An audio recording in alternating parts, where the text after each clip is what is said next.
صحیح البخاری کتاب اذان کا بیان باب اس بارے میں کہ اگر جماعت کے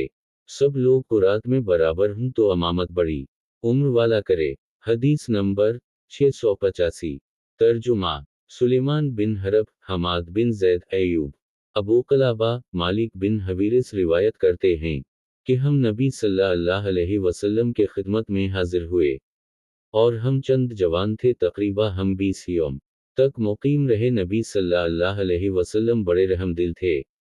لہذا آپ نے ہمارا گھر بار سے جدا رہنا پسند نہ کیا اور ہم سے فرمایا کہ تم اپنے وطن کو لوٹ جاؤ تو انہیں دین کی تعلیم کرنا، ان سے کہنا کہ اس طریقے سے اس وقت میں اور اس طریقے سے اس وقت میں نماز پڑھیں، اور جب نماز کا وقت آ جائے تو تم میں سے ایک شخص اذان دے اور جو عمر میں بڑا ہو وہ امامت کرے۔